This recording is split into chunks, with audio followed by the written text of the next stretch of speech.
Let's get right into it. Nobody ever told you the truth about money. Not your parents, not your school, definitely not the bank that handed you your first debit card with a free lollipop. And you know why? Because the real mechanics of money, they just aren't taught in standard curriculums. Welcome to this explainer. Look, what you are about to hear might make you a little uncomfortable. Honestly, it might even make you mad. But if you let it, it's going to completely change how you think about every single dollar you earn, spend, or never see again. This is the real story of how money actually works. So think about the money in your pocket right now. Or, that number glowing on your banking app. You believe it has value because you've always been told it does. But why does it actually have value? Think about it. A $20 bill is literally just cotton, linen, and some ink. The paper itself costs less than a penny to make. That value printed on it? It's just a belief. It's a collective agreement. Basically, it's a story that every human being has just agreed to tell each other.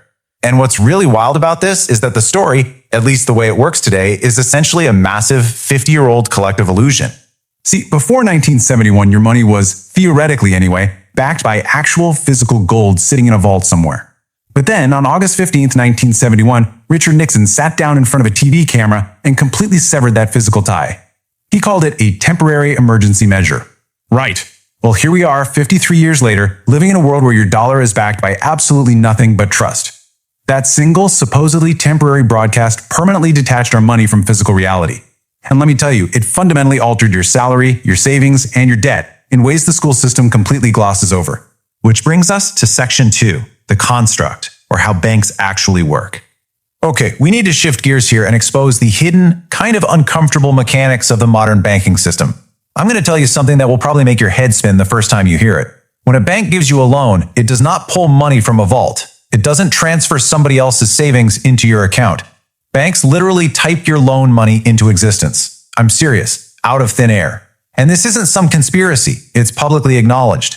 The Bank of England has stated point blank that commercial banks create money through the act of lending. You ask for a $100,000 mortgage and boom, they type a number into a computer. You now owe $100,000 plus interest for money that straight up did not exist before you walked in and asked for it.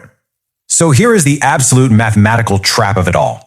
Because banks charge interest on the money they just typed into existence, our debt-based system structurally requires more debt than actual money to even function. Imagine a totally closed economy. Let's say there is only $10,000 in existence total. A bank lends all of it out at 10% interest. Okay, at the end of the year, $11,000 is owed back to the bank. But wait, that extra $1,000? It doesn't exist anywhere in the world. Mathematically, structurally, by its very design, the system has to feed on debt. And this perfectly illustrates the invisible tax that is quietly stealing your wealth while you sleep. Inflation. Look, wages are barely crawling upward. General inflation might look moderate on paper, but the true costs of actually living a stable life, housing, healthcare, education, those have exploded exponentially. We're talking 2 to 3 times the rate of wages for decades now. Inflation is a quiet thief. If you're keeping your savings in a bank account earning a measly 1%, while real inflation is running way higher than that, you aren't saving. You are just losing your money in slow motion. Moving on to Section 3, the debt trap, and how it's harvesting your wealth. The modern financial system is an incredibly sophisticated machine, and it's designed to extract wealth from people who don't know the rules. Just let the brutal math of this number sink in for a second. $215,000. That is the true cost of a standard $100,000 mortgage at 6% interest over 30 years. The financial industry has spent billions studying human psychology. They stretch out the timelines and get you to focus entirely on your low monthly payment. Why? To hide the devastating fact that you're going to pay more than double the principal amount you borrowed. But, nobody puts that massive number on the billboard outside the bank. And consumer debt? It's even more aggressive. When you carry a credit card balance at an average of 24% interest, you are paying nearly a quarter of your total balance every single year, just for the privilege of owing them money. Whether we're talking about high-interest credit cards or the massive explosion of those buy now, pay later apps, these tools are built to extract your wealth directly into the bank's pockets. They drain your resources, and they don't even reduce your actual balance. It's basically a one-way wealth transfer mechanism. Which brings us to Section 4, the code, and how to escape the matrix of poverty. Look, we aren't just here to analyze the trap, right? We're here to figure out the exit. Because there is a fundamental difference in how the working class and the wealthy view the world. They have completely different relationships with money.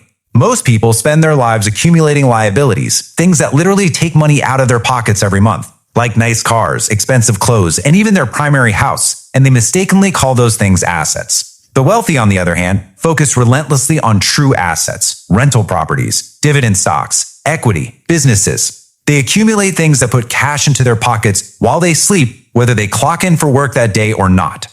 And once those true assets start generating cash, you unlock this fundamental truth of the universe. Compound interest is the eighth wonder of the world.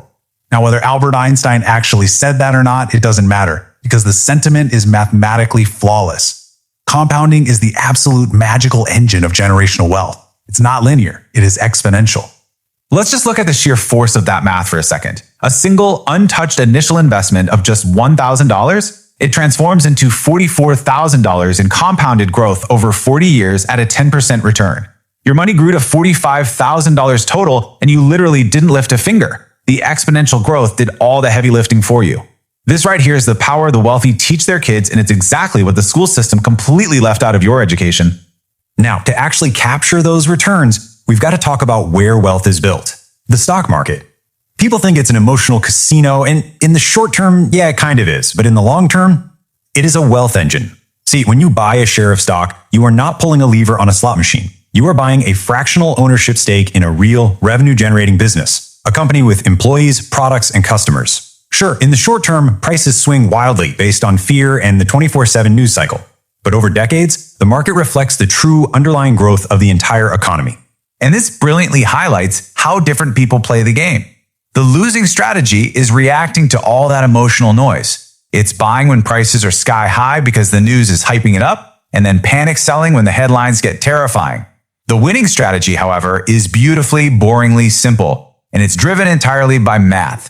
You buy consistently, you ignore the media completely, and you hold for decades. I mean, think about this. Warren Buffett made 84% of his massive wealth after his 65th birthday, simply because he let compounding do its job over a long period of time. Seriously, if you take nothing else away from this explainer, please internalize these 5 pillars. First, income is not wealth. High earners go broke all the time. Wealth is the reservoir of money you actually keep. Second, time is your most valuable financial asset. Every single year you delay compounding is lost forever. You can't get it back. Third, psychology beats knowledge. Managing your own fear and ignoring social pressure is way more important than memorizing a finance textbook. Fourth, financial media wants your clicks, not your wealth. Remember, panic sells ads. And fifth, money is just a tool. It is not the end goal. Always remember that money itself is just a neutral social technology. We invented it to make trade possible. But the game played around it, that is absolutely not neutral. Yes, the tax code inherently favors the wealthy. Yes, the system has profound, baked-in inequalities. But the rules of this game are entirely public. They are learnable, and they are ready to be mastered by anyone willing to pay attention. You don't have to pretend the game is fair, but you absolutely must refuse to let its unfairness dictate your outcome. Which brings us to one final really provocative question. What will you build with your newfound optionality? Look, the ultimate purpose of understanding money isn't just hoarding cash like a dragon in a cave. It's about buying back your freedom, your time, and your choices. It gives you the capacity to take risks, care for the people you love, and pursue work that actually matters to you, without financial stress distorting every single decision you make. The path from financial confusion to financial clarity is totally walkable. And now that you know the hidden rules, the next move is yours.